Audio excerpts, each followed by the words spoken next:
Hi, I'm Marty, I like sweaters. A lot. and this is my sugar glider. I was gonna pull Joe out so you guys could see him, but he started purring, and I can't disturb him now. Alright, I'm so excited. So when I originally started collecting sweaters, I was looking for things that were different and a little bit unique, and then I learned how to knit because I needed a hobby that was just for me, that I could keep a hobby. So yes, this is a good point I feel like I should make. I'm not gonna give you guys knitting content because I need a hobby that'll just stay a hobby. That being said, I do plan on creating like blog posts in regards to the knitting over on my Patreon for like all of my patrons. That'll show you like my finished thing and the pattern I used to make it, and if I designed the pattern myself, I'll maybe include that. I don't know how much work goes into that yet. But topic. Let's start with the first sweater that I collected.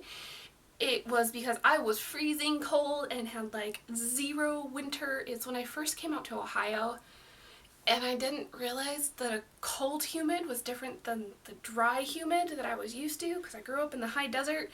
And well, yeah. So I bought myself a sweater and I literally wore it all the time. Ta-da! I love this thing. I still love this thing. I don't reach for it as much as I used to because I have other sweaters that are like softer, and this one's a little bit itchy, but I still love it. I should wear it more often. Now that I'm incorporating more navies and maroons into my wardrobe. Okay. What I really love about this sweater is the different patterns it has, and then it uses a mixture of like solid and I guess variegated yarns to give it like a dimensional texture, which I think is just super cool. I'm gonna find more reasons to wear this one. Second sweater was, I mean, I've had more sweaters, but this is like the second oldest one I have in my collection. I also did not make this one. I needed something warm and a little bit lighter to go with my lighter colored pastel-y aesthetic I was going for at the time. So I found this wool blend sweater. And it's floral. I mean, look, isn't that just like the cutest, like, pseudo, I don't know where I'm trying to go with this. Never mind. But yeah, it's a wool blend. It is slightly itchy, so I like to, there's a pin in here. Why is there a pin in here? Fixed. Okay. It is slightly itchy, so I like to layer shirts underneath it. Granted, I tend to layer shirts underneath all of my sweaters. It's just a habit. That way if I get too hot, I can take it off and not embarrass myself or the rest of the world. I only have 2 sweaters with wool in them. I have a strict must-wash policy on all of my sweaters. So I'm mostly going for like synthetic blends and things because then it can easily get washed. And when you have a small animal that just does his business wherever he pleases, it must wash. Must wash. The third sweater we are going to look at is one that my mom got on our family trip to Ireland, and she decided she no longer liked it, so she gave it to me, and I love it. This wonderful chunky, I mean it's not really chunky, but it was like the chunkiest sweater I had at the time. Wool knit sweater, same problem as the last one, always layer. Just always layer. But yeah, it's so cute and warm. I wore this one a lot in, I think, a lot of like my videos last year during the winter. Super nice. I'm missing a sweater in this collection. I'm gonna go find that sweater. I'll be back. Okay.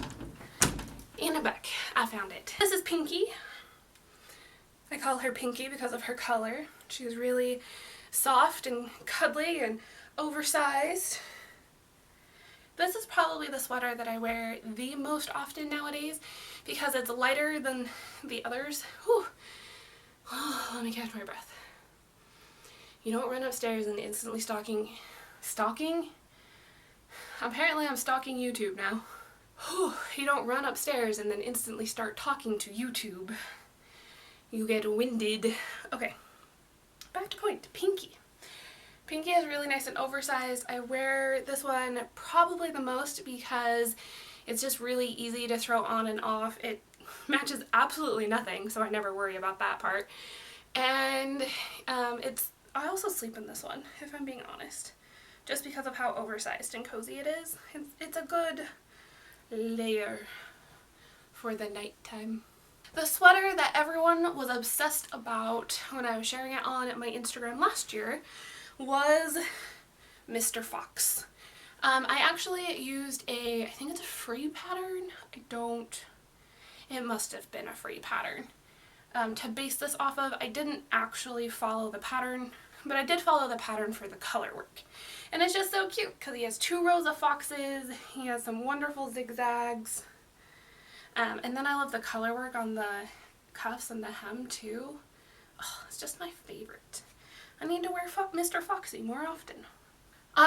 This is a sweater that I think I started in the spring, and then it got too hot to knit because I don't like knitting when my hands are clammy because it just feels gross.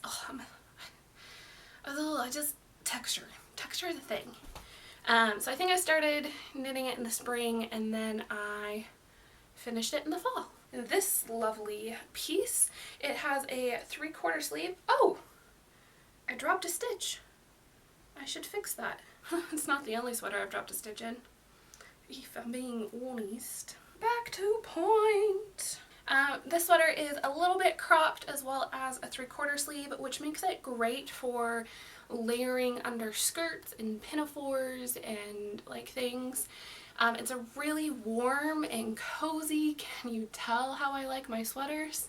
This was also made out of a stash yarn that I had just for like years and did nothing with, and then finally I decided, hey, I'm obsessed with making sweaters.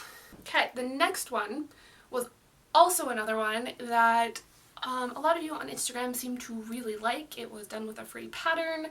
I'm just gonna make blog style posts about these on Patreon for the patrons. This was done before I knew how to do like the left and right leg increase. If you're a knitter, you know what I'm talking about. If not, I'm sorry. So what it did is it gave it this kind of lacy thing right here, which I'm not entirely upset about. I think it gives it a good break. But this is chunky.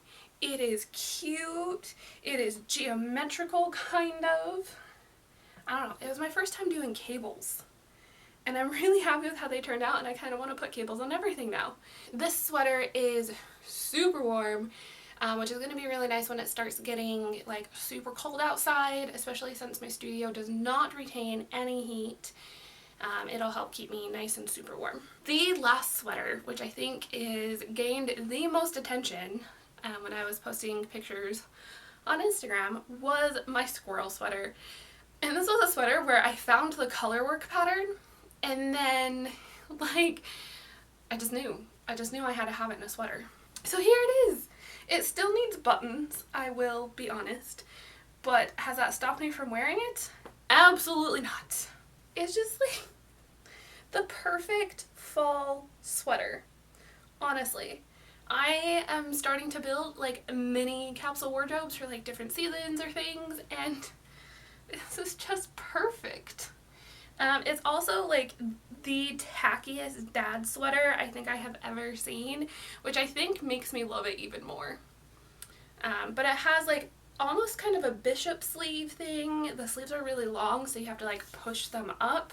Also love. As far as like my handmade stuff goes, this is probably the longest one that I have. So that is my sweater collection. Man, I've made all those sweaters in like a year. I only picked up knitting sweaters like a year ago. I hope you enjoyed. If you did, like, do the things. I will see you live on Thursday and on Monday for a new video. Bye guys!